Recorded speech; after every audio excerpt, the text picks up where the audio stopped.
And now for something completely different. Forget everything you've been told by others before. Get ready for the real deal, the full story. Real talk about money, markets, life. Now, it's The Real Investment Show with Lance Roberts, presented by RIA Advisors.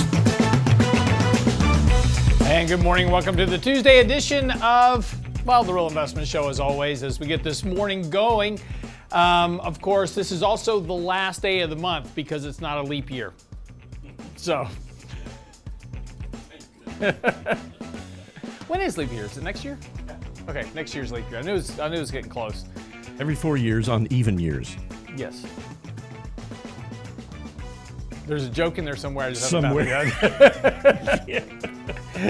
Anyway, last day of the month, of course, first day of March right around the corner. And that also is when, as we get into the end of the month, beginning of the month, that's when portfolio managers kind of rebalance portfolios, those type of things. So as we talked about yesterday, or actually in this past weekend's newsletter, we said that, hey, expect a bit of a rally this week. There was a couple reasons for that. One, market was very oversold, but also two, you just have this end of the month, start of the month kind of rebalancing thing going on. Yesterday, we had a bit of a rally. It wasn't real strong. We opened up pretty good, sold off most of the day. We did finish positive, so I guess you can technically call that a rally, but it wasn't a great one. Importantly, though, we did come off that 50-day moving average, continuing to hold that right now.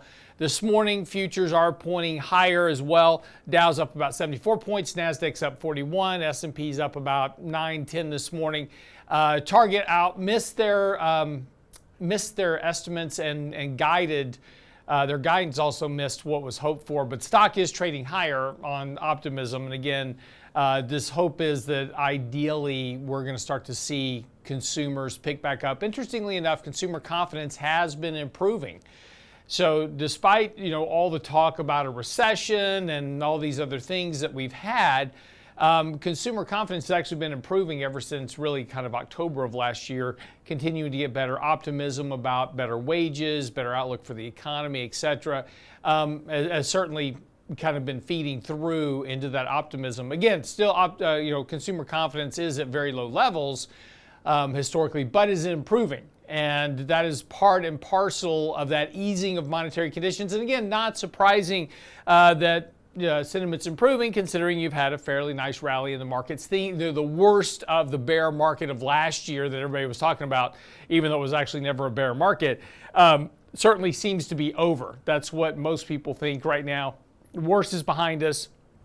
So it's kind of clear skies from now on. So I would take that with a little bit of reticence. There is still a good bit of work to do here in this market. Earnings are still at risk.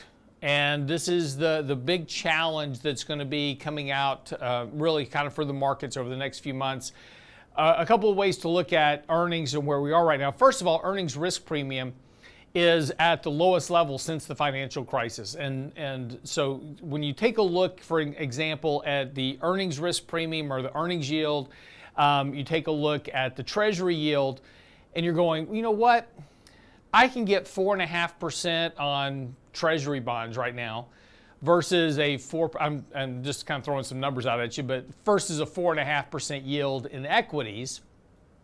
There's not much of a decision to make. And the reason is two things. When people talk about earnings yields, you've got to be really careful with that. Earnings yield is the inverse of the price-earnings ratio. So if you want to know the value of the market, you take the price of the market, you divide it by the earnings that are generated by the market, and it gives you your valuation. So that's when we talk about trailing valuations right now, or 29 times earnings based on cyclically adjusted, earnings ratios. And so that's just simply the price of the market divided by earnings. That's what the PE ratio is. Now you flip that formula backwards, you take the earnings and divide it by the price of the market. That's the earnings yield. And so a lot of people will compare that. They'll say, well, look, I get a better earnings yield from stocks than I do from bonds, so I'll be long stocks. Well, that was the premise in pretty much all of 2010 through 2020 as the Fed was injecting capital into market. It's a bit of a fallacy. And the reason is that you do not get an earnings yield. right? When you own stocks, you don't get a check every month and go, here's your earnings yield for the month. That's not the way that works. When you own a bond, a treasury bond that has a yield of 4.5% or whatever it is, you do get a check for that interest payment every month. There is a big difference between a treasury yield and an earnings yield. There's also the function that a treasury gives you back all your money at maturity when stocks don't, because there is no maturity on stocks. So be careful with a little bit of this. When people talk about earnings yield, be careful about the term itself, because earnings yields are really more of just a mathematical calculation, not an actual yield that you receive on your investments.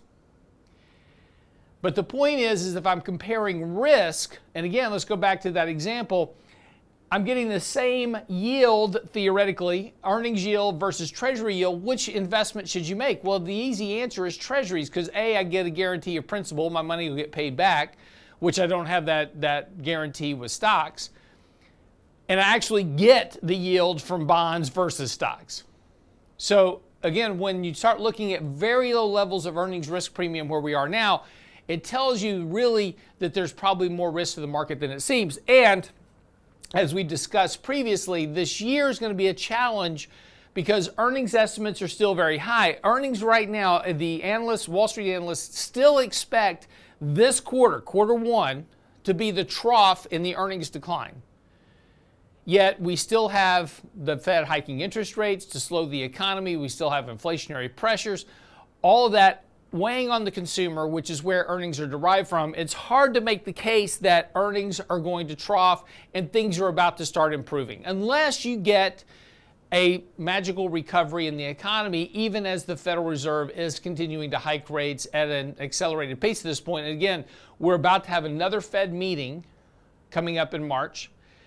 They're going to hike rates by at least 25 basis points, but now there's a 40% chance they might go 50 basis points because some of the recent economic data suggesting that, well, inflation remains way too strong right now for them. On the other side of this also is that all those rate hikes, we talked about this so many times before, but we still don't have any of those rate hikes that have been done. That 475 basis points of rate hikes last year have not shown up in the economy yet, but that will start in March, assuming there's a 12-month lag to rate hikes. So again, there's a lot of brake being applied to the economy, and right now that has not been reflected in the markets as of yet, and it's not been reflected fully in earnings. There's probably still a decent downside to go in earnings through the course of this year that is going to eventually weigh on both valuations and, of course, on prices, because prices will have to adjust for a lower flow of earnings if things don't start to markedly improve. And that's going to be the real challenge for investors over the course of the next several months. So again, while the markets are holding up here, again, we said yesterday, expect a bit of a rally. We're going to try to get that rally. It's going to be weak, but use that rally to sell into. Again, there is real risk here. About a 1% decline in this market from here is going to violate these very kind of important support levels and suggest lower levels in the market. So we are in a very fine line right now between a bullish market and potentially a bear trap or a bearish trap right now in the markets as well. So just be careful. As I'm saying, use this as an opportunity to raise some cash. When we'll come back, we'll talk about profit margins in relation to this conversation, because if profit margins don't revert this year, there's bigger problems with the markets and the economy in general. We'll talk about that after the break. There's also an article about this on the website this morning to follow up. So as we talk about this, you can follow up with your research on our website, realinvestmentadvice.com. We'll be right back. Get daily investment news you can use, delivered at the speed of the internet at realinvestmentadvice.com. The Real Investment Show YouTube channel has all our videos ready for your easy access. Now with the new and improved Before the Bell reports, Candid Coffee, and Lunch and Learn replays, plus each day's radio shows like Technically Speaking Tuesday, Financial Fitness Friday, and the latest analysis from Lance Roberts and Michael Leibowitz. Subscribe and bookmark our YouTube channel for the Real Investment Show, or just click on the show links at realinvestmentadvice.com. realinvestmentadvice.com. Hi, Hi, Lance Roberts here. If you're like most people, your 401k plan represents the bulk of your retirement assets. And unfortunately for many, managing your 401k plan can be difficult. There's so many choices, so many things to consider. With just a quick email, a couple of questions, you can put RIA advisors to work for you managing your 401k plan. Get started right now at the website, realinvestmentadvice.com, or simply call our toll-free number, 855-RIA-PLAN, or again, simply online at realinvestmentadvice.com. Health and financial security touches everyone within your organization. Offering benefits for all doesn't need to be complicated. Hi, I'm Tom Allen, Senior Benefits Consultant at RIA Advisors. RIA Benefits provides independent expertise to find solutions that speak to the mission of your business, the culture you want to establish, and the budget you are able to work within. Book a free consultation with me at realinvestmentadvice.com/retirement, and we'll find a solution that takes care of your most important asset, your people. realinvestmentadvice.com/retirement, realinvestmentadvice.com. And now, another page from the Real Investment Advisors Investing Manifesto. Bulls win in bull markets. Bears win in bear markets. Eagles soar above and take advantage of opportunity. Let us help you soar as you reach your financial goals with RIA Advisors. Neither bull nor bear. RIA Advisors, 281-501-1791 or online at realinvestmentadvice.com. The Real Investment Show.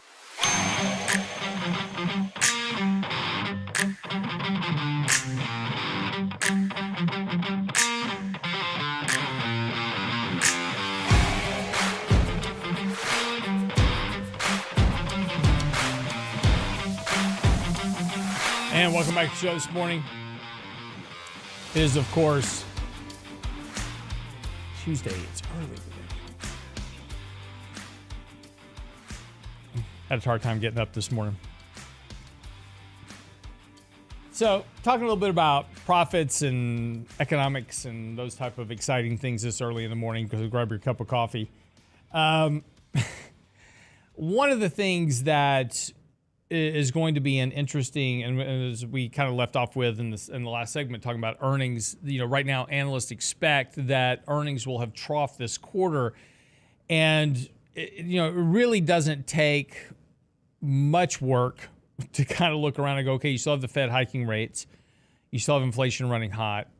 The goal is to slow economic growth.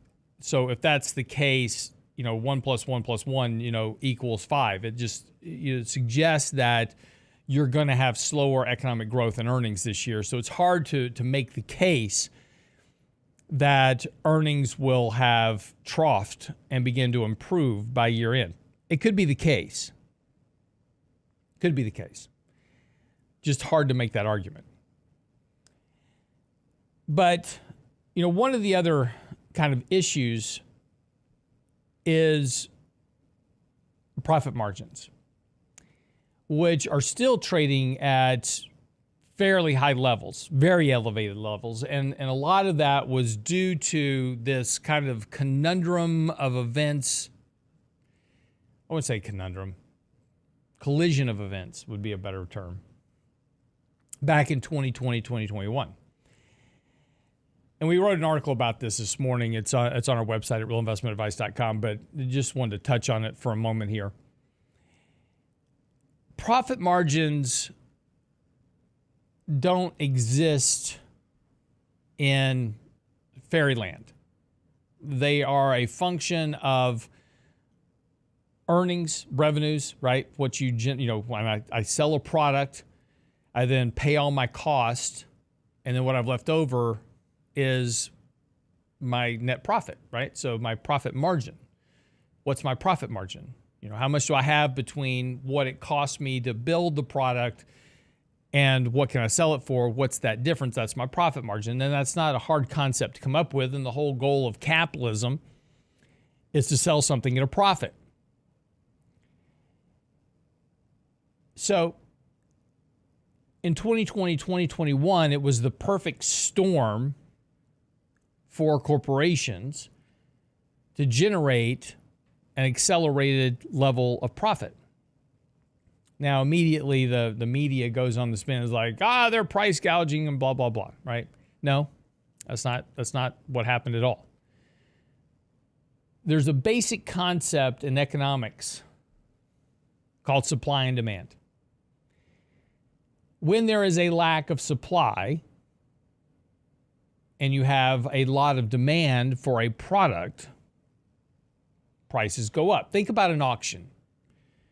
I've got one item to sell at an auction. Who gets it at the auction? Highest bidder.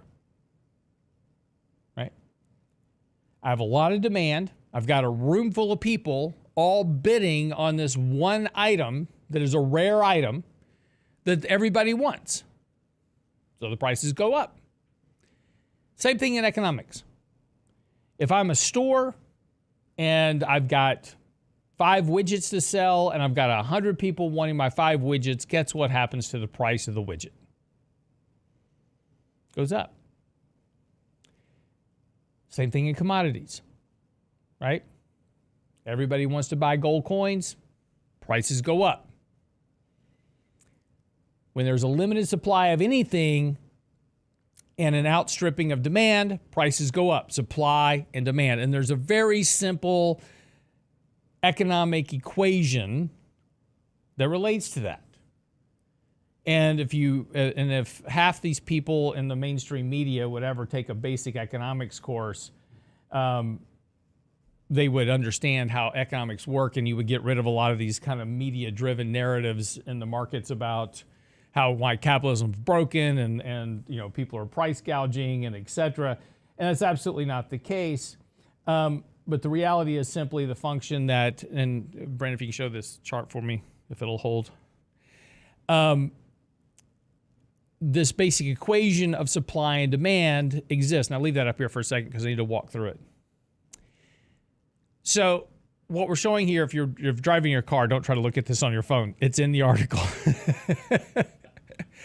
But if you're watching our YouTube stream this morning, thank you for watching. Be sure and subscribe. Click the little bell icon for us. So in a normal environment, when you have normal supply and normal demand, there is a price point that occurs where supply and demand are at equilibrium. And whatever that equilibrium price is, that's what that price sells for. Now, in 2020, we started injecting liquidity directly to households in the economy. So all of a sudden, everybody had all this extra money to spend. Now, at the same time, we shut down the economy. So companies were letting employees go, and we had a massive surge in unemployment, and we couldn't produce anything. Right? Because supply lines were shut down. Nobody was doing anything. Everybody was at home, looking at their 4 walls and wearing a mask and a hazmat suit in their bathtub. So what happened? Now you got everybody online ordering stuff, fixing up their house. And despite the fact we're all locked down wearing hazmat suits and face masks and, washing or taking daily baths and alcohol swabs, we were all running down to Home Depot. If you went down to a Home Depot during the pandemic shutdown, place was a madhouse, right? Everybody's buying stuff to fix up stuff at their house, right? But we couldn't produce anything. So there was what? A boost in demand against restricted supply. So what happened to price? Prices went up. And since prices are going up on a limited supply of product, and since companies had laid off all their workers, reducing the largest cost to any business is payroll and healthcare, salaries, benefits, all that stuff. That's the biggest cost. So that was massively reduced. So let's do some basic math, folks. Here we go. All right. I sell something for $1. Previously, when I had everybody employed, my cost of my employees, the product, everything else cost me 80 cents of that dollar just to make it. I cut my labor cost in half. So let's say that drops 20 cents off of every dollar of product that I produce, and now the product is selling for $1.25 because there's so much demand for it but I don't have any to produce. So if my cost goes from 80 cents on the dollar down to 60 cents on the dollar, and my sell price is now $1.25, my 20-cent profit margin just went to 65 cents. Now, this is where the media goes, and those in Washington is like, it's not fair, they're price gouging. No, it's basic economics. But here's the important part. Okay, you can stop sharing. I'm not going to share anymore. I'm not sharing. But the point now is, and what we need to understand is that restriction of supply and that massive boost to profit margins is unsustainable. Because now supply lines are back on track, right? Supply lines are open back up. You can pretty much get whatever you want for the most part. There's still a few items here and there. But for the most part, you can pretty much get what you want. Demand is falling because people are running out of money now. It's taking a little bit more time. And we've hired everybody back. So my 60 cents that I was paying for employee labor costs, et cetera, so forth and so on, is now back to 80 cents on the dollar. And I can no longer sell that product at $1.25. I'm going to eventually move back down to $1. I may be at $1.20 now, right? There's still some of that lingering effect within the economy. But the point is that as things normalize, as that liquidity is extracted from the economy,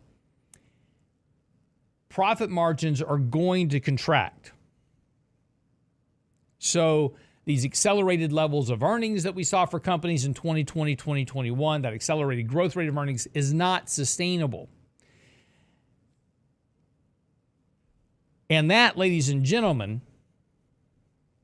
is the basis of capitalism and how it works. Supply and demand. Profit margins are probably the most mean reverting series in finance, and if profit margins do not mean revert,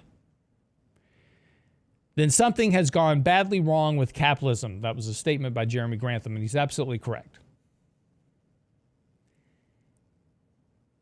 If for some reason corporations are able to massively hang on to these profit margins that they've generated over the course of the last, couple of years, then I will agree with you that capitalism is broken. Basic economics says capitalism is not broken and that profit margins will mean revert along with earnings as the economy is impacted by higher rates. If it doesn't, we'll have a different conversation. All right, quick break. We'll come back. That article, Capitalism is Broken and Record Profit Margins Don't Mean Revert, is on the website now, realinvestmentadvice.com. Be right back.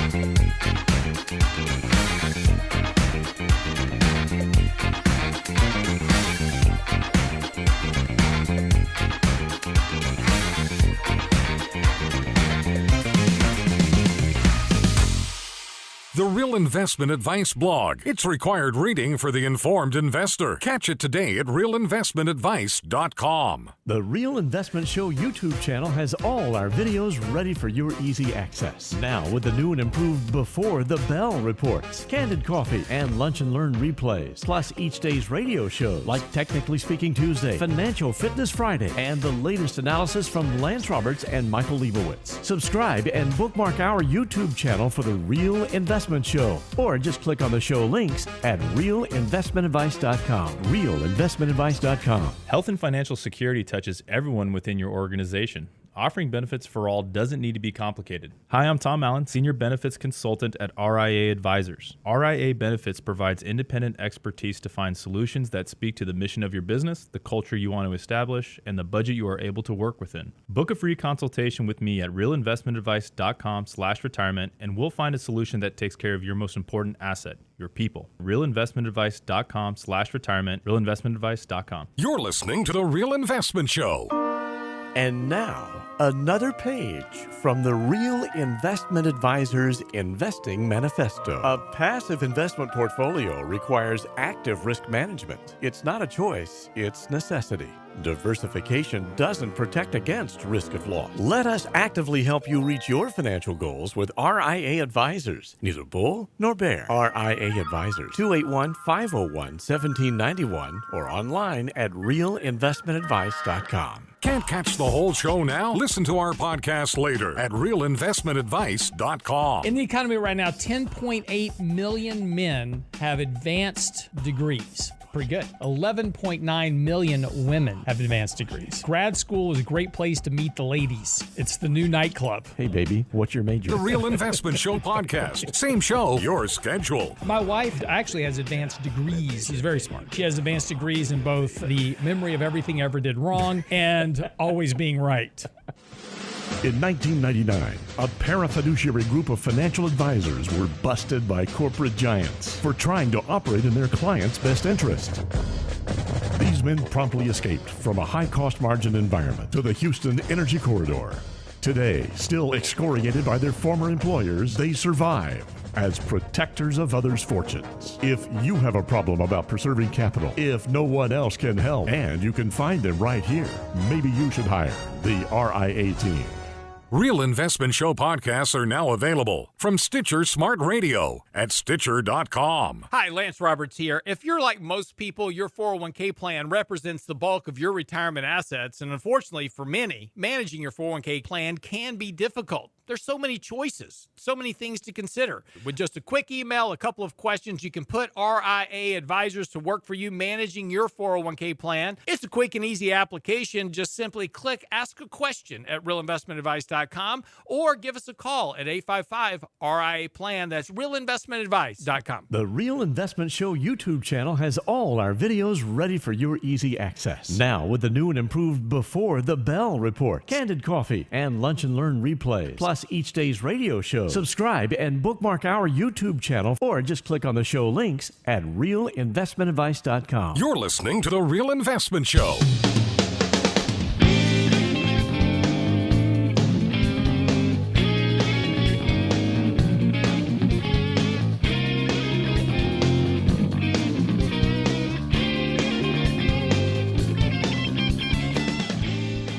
So I talked about this before on the show, and every year, Fidelity, Vanguard, these companies come out with their studies talking about the average 401k balances and how many 401k millionaires there are, etc.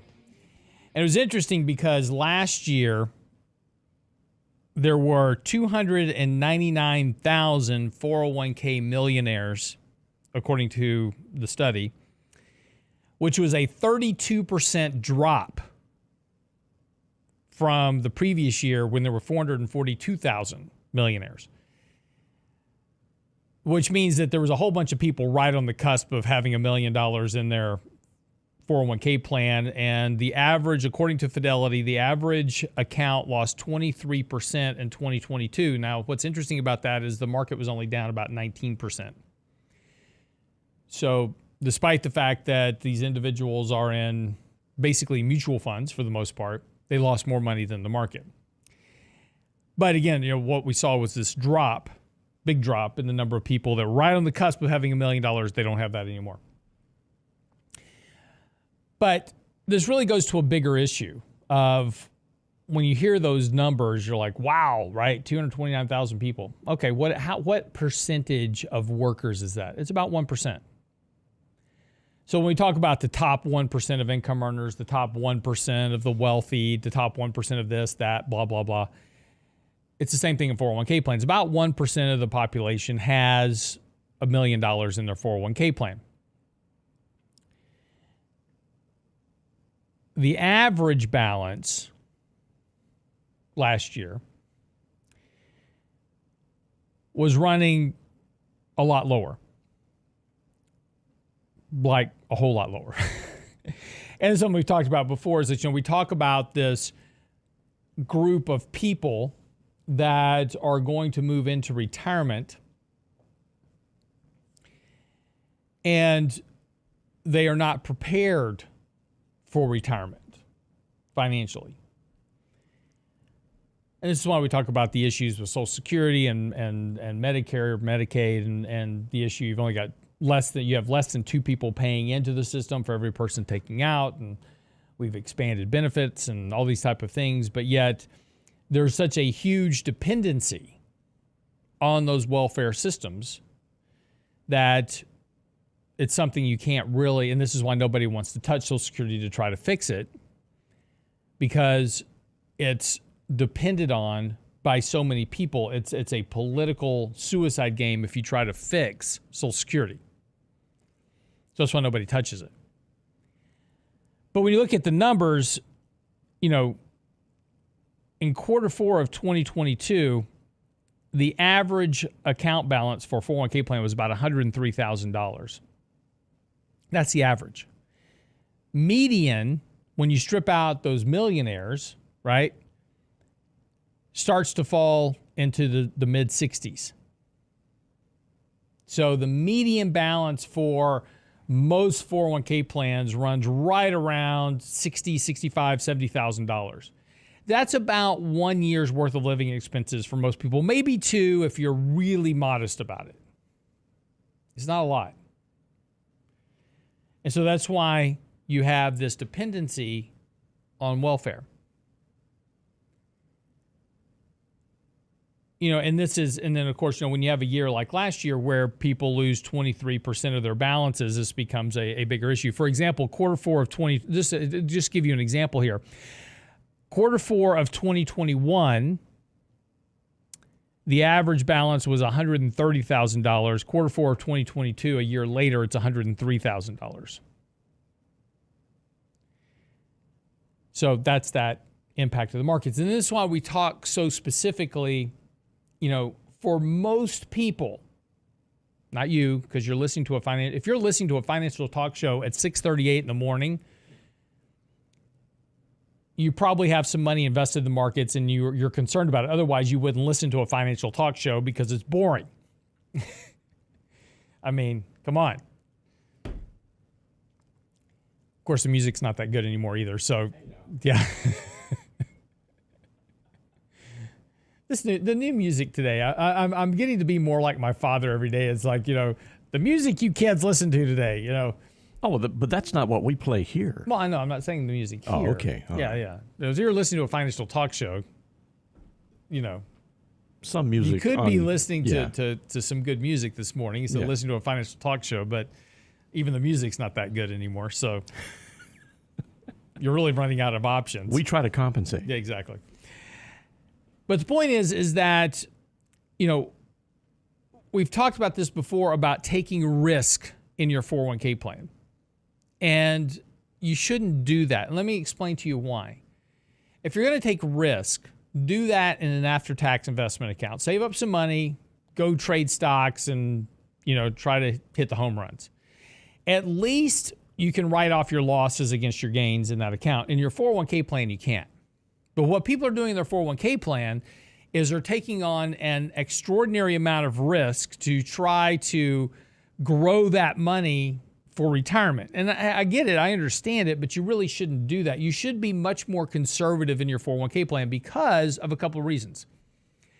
The first is that you get no tax benefits to, you sell stuff at losses and you can't offset gains, you just lose money, right? I mean, that's all there is to it. So but that's not the big issue. The big issue is the reason that you should be more conservative in your allocation in your 401k plan, besides not blowing yourself up, is that you get free money into your account. Because the company, in many cases, not all cases, but in many cases, the company matches between 3 and 6% of your contributions.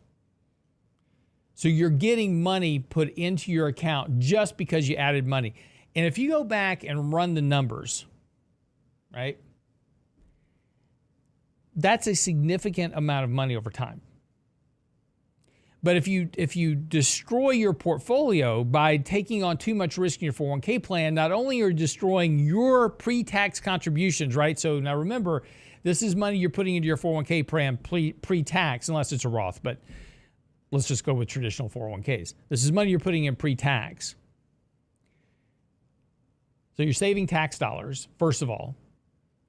So if you destroy your portfolio by taking on too much risk, you destroy the benefit of having to been able to contribute to that pre-tax.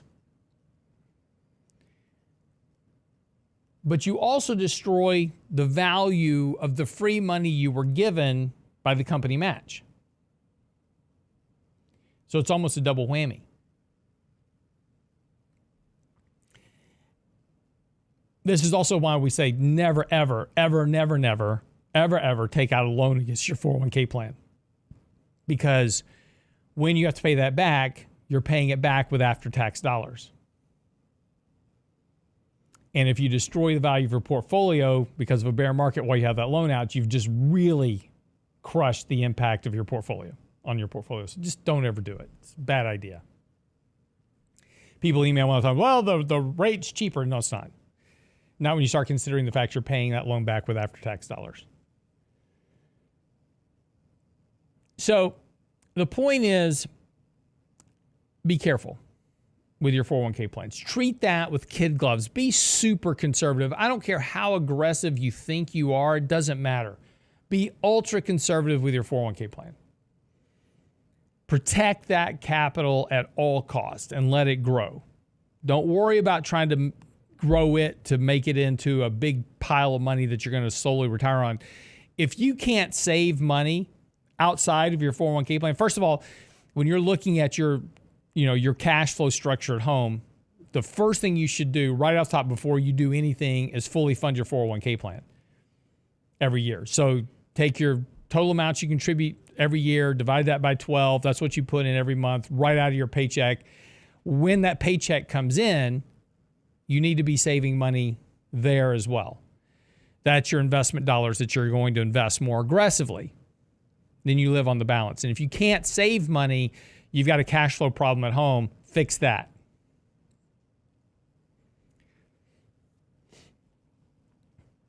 But the problem for the vast majority, and again, none of this probably applies to you right now.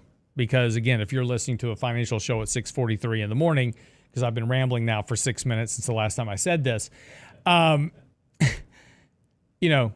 you've probably got some pretty good grip on your financial situation. However, for a vast majority of Americans, 80% of Americans can't come up with a $500 emergency fund. It's not surprising they have basically 1 year's salary saved up in the bank in their 401k plan. And this is why the dependency on social welfare is so high. And you're seeing a vast impact of this across the country. We're now reaching that final tipping point financially and economically in this country.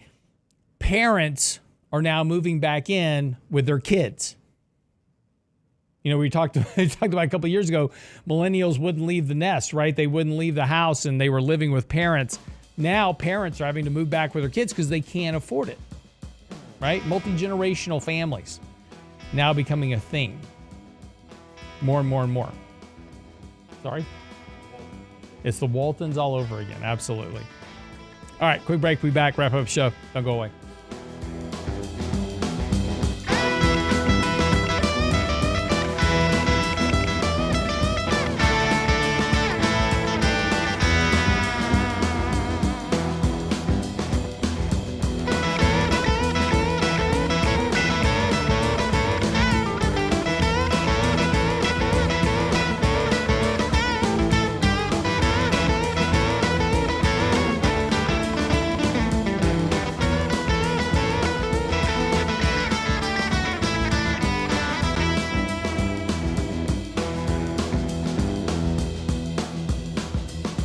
Get daily investment news you can use, delivered at the speed of the internet at realinvestmentadvice.com. The Real Investment Show YouTube channel has all our videos ready for your easy access. Now with the new and improved Before the Bell reports, Candid Coffee, and Lunch and Learn replays, plus each day's radio shows like Technically Speaking Tuesday, Financial Fitness Friday, and the latest analysis from Lance Roberts and Michael Leibowitz. Subscribe and bookmark our YouTube channel for the Real Investment Show, or just click on the show links at realinvestmentadvice.com. realinvestmentadvice.com. Hi, Lance Roberts here. If you're like most people, your 401k plan represents the bulk of your retirement assets, and unfortunately for many, managing your 401k plan can be difficult. There's so many choices, so many things to consider. With just a quick email, a couple of questions, you can put RIA advisors to work for you managing your 401k plan. Get started right now at the website, realinvestmentadvice.com, or simply call our toll-free number, 855-RIA-PLAN at realinvestmentadvice.com. Small businesses are now being challenged by the lack of employees and how to attract and recruit the best employees. To get the better employee, you'll have to offer a better package. Hi, I'm Tom Allen, RIA Advisors Retirement Plan Consultant. Don't assume a 401k plan is too costly or complicated for your small business to offer. Let us show you how to make the most of an affordable and effective plan that will deliver true value for your business and your employees. Call me toll-free at 855-RIA-PLAN or online at realinvestmentadvice.com. That's realinvestmentadvice.com. And now, another page from the Real Investment Advisors Investing Manifesto. Manage risk and volatility rather than trying to manage gains. You don't have to be right all the time. Long-term investing success is a 70% gain. Let us help you reach your financial goals with RIA Advisors. Neither bull nor bear. RIA Advisors, 281-501-1791 or online at realinvestmentadvice.com. The Real Investment Show.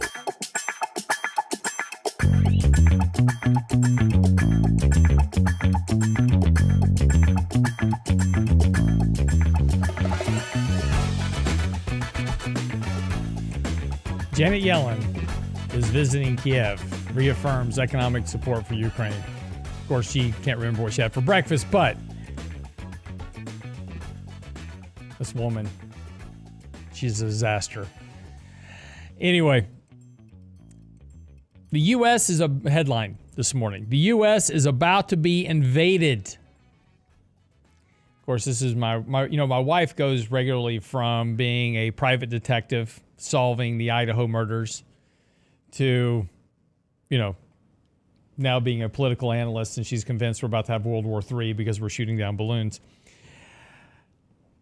Now this headline this morning is really going to get her going. The U.S. is about to be invaded.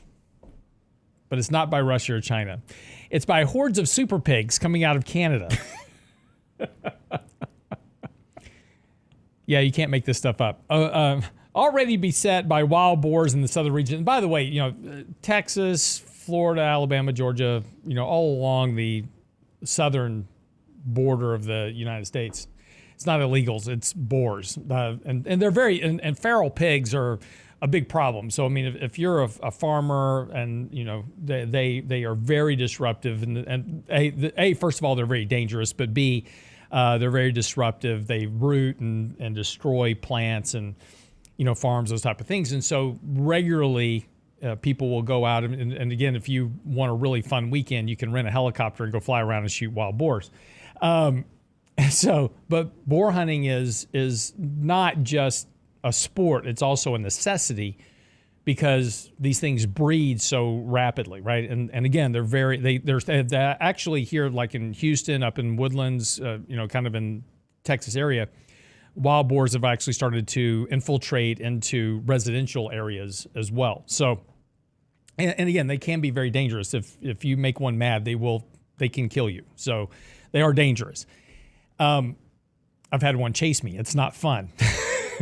So, did you really? Yeah, we were out hunting and they're not easy to kill, right? Yeah. So I mean, because they've got so much padding. They do. Yeah. And so I shot one and it didn't kill it and it started coming. running after me, and you don't want it to catch you. So that's why you do them from helicopters. Exactly. Exactly. All I know is that I unloaded a 9mm into it and it was still coming. So, Oh, man. Yeah. Anyway, and then there's this group of people. They're mostly ex-military, but they go out and hunt these things with knives. So Really? yeah, they're just asking for it. Anyway, Quicker field dressing. exactly. But now the U.S. is about to be invaded by hordes of super pigs set to spill over from the current ranges in Canada. It's always problems with Canada. And blaze a multifaceted path of destruction across the northern states and beyond. So what's about to happen theoretically and is that you're now going to get the same boar problem up in the northern states that we have in the southern states. So these pigs are a cross between domestic. I want to know who did this, by the way. A cross between domestic pigs and European wild boar. These beasts pack a wallop. The largest super pig killed so far was well over 600 pounds. And scientists say they are highly intelligent. Of course, if you look at the people on social media, it doesn't take much to be highly intelligent. Raise that bar. Yeah. Feral pigs have already unleashed economic damages around $1.5 billion a year in the United States. And with this imminent gift from our Canadian friends, the toll's growth is set to accelerate the pigs' destruction in a variety of ways, devouring crops, uprooting trees, contaminating water, and carrying viruses that can leap into human populations. So that's why people hunt hogs. So anyway, we are now being invaded. Headline this morning, this is what you needed to know. Invasion of Canadian bacon. Exactly. You can eat them. Yeah. You know. For a long, long time. Yeah. 600 pounds worth. 600 pounds to keep you in meat for a while. All right. Back to work here. We got serious stuff to talk about. One more thought. Yeah. We have government cheese. Yep. Couldn't we have government pork? Do you know that there are caves? Yes. Where we actually store cheese? Yes, underground. Just in case? Just in case. I just want to know why we didn't tap the strategic cheese reserve because the cost of cheese has gone up at stores. Oh, yeah. But we tapped the strategic oil reserve, but no, we're still hoarding that cheese. You know, that started back from World War II when we had government cheese. Government cheese, yes. So I just want to know when we're going to attach that. I just want to know. I wonder where it is. Well, it's in Wisconsin mostly, but in caves. But the point is like, how good is that cheese? Well, it's aged quite a bit. Yeah, it's well aged. Can't be bad. Yeah, this is true. Anyway, Vanguard CEO. You know, we talked about this last year in terms of ESG investing, and there's a good bit of scam around the whole ESG, issue. It sounds great in theory. The impact is negligible at best, if at all. It's mostly a way for Wall Street to charge you 4 times as much to give you the same amount of performance in portfolios. And exchanging stocks really has nothing to do with, creating a better economic or environmental outcome, right? So just buying and selling stocks really doesn't mean to do a whole lot. But now, because of pushback, ironically enough, because of pushback from states like Florida and Texas, who are pushing back against companies like BlackRock and others that have been promoting this high-cost investment of ESG, all of a sudden these companies are buckling and going, okay, well, great, don't kick us out of your pension plans. And see, as I said back then when we started talking about this, it all comes down to profits. This is all fine and dandy until you're not making money. And remember back in 2020, nobody wanted to own energy stocks because, well, they weren't ESG friendly. In 2022, they couldn't buy enough of them because of performance. Vanguard is now abandoning the ESG investing alliance as well. Their excuse being that we're not in the game of politics, but really this comes down to money. Because as more states move to ban these ESG kind of religious fanatics from pension plans, which are multis of billions of dollars in value, that's a huge impact to the financial bottom line. So that's not something that really all of a sudden Vanguard and BlackRock want to be involved with, right? They want the profit. So Vanguard is now doing this. Says our research, this is according to Mr. Buckley, who said this in a recent interview with the Financial Times. Our research indicates that ESG investing does not have any advantage over broad-based investing. And he's absolutely right. And I've done that research for you already. If you go to our website and just type ESG up in the search bar at the top of our website, you'll see a couple of articles. But we compared an S&P 500 fund to the BlackRock ESG ETF, which charged 4 times as much as an expense ratio, and the correlation of performance was 99%. The only difference in the top 10 holdings of the BlackRock ESG ETF and the S&P 500 was that BlackRock was in the top 10 holdings of their ETF. In other words, for every dollar that went in, a bigger weight of that dollar went into their own stock, boosting their stock price. No, there was no self-serving interest in that either. Matching word to deed, his comments came after he had withdrawn his firm from the $59 trillion Net Zero Asset Managers Initiative, an organization that is a part of the $150 trillion UN nations affiliated Glasgow Financial Alliance for Net Zero. That's a big mouthful of words. Here's his statement. We do not believe that we should dictate company strategy. It would be hubris to presume that we know the right strategy for the thousands of companies that Vanguard invest with. We just want to make sure that risks are being appropriately disclosed and that every company is playing by the rules. Mr. Buckley effectively claims that ESG managers are playing the fool and taking their clients' money with them. Case in point. Fewer than 1 in 7 active equity managers outperformed the broad market in a 5-year period. Over the past 5 years, not one relied exclusively on a net zero investment methodology. Betting his clients' money on politicians and regulators consistently doing the right thing would be irresponsible. This is a receding chance the globe will be at net zero. No, sorry, I misread that. There is a receding chance the globe will be at net zero by 2050. No one should promise to base his entire investment strategy on such odds. And this is the point of investing. Don't allow your politics to involve in your investing, because one rarely has to do with the other. There may be some impact, but at the end of the day, when it comes to making money in the markets, that's what will drive markets. Greed and fear ultimately is what drives markets, politics aside. And again, as we said back in 2020, when nobody wanted to own energy stocks because of this ESG thing, we said this is a fallacy, because we saw this back in 1998, 1999 when we were doing sin stocks. Back then, it was no gambling, no pornography, no alcohol, no tobacco. And you know what the best performing stocks were after that? Those stocks. Always the case. So leave your politics at the door, invest your money, just like Vanguard does, at where you're going to make money at the lowest possible cost. All right, wraps up the show for the day. Get by the website, realinvestmentadvice.com. Capitalism is broken. That article is out right now on the website. Just go by there if profit margins don't mean revert. And they're going to, and that's going to be the big issue here coming up for the rest of this year. It's on the website now, realinvestmentadvice.com. Have a great day. See you back here tomorrow. Be good.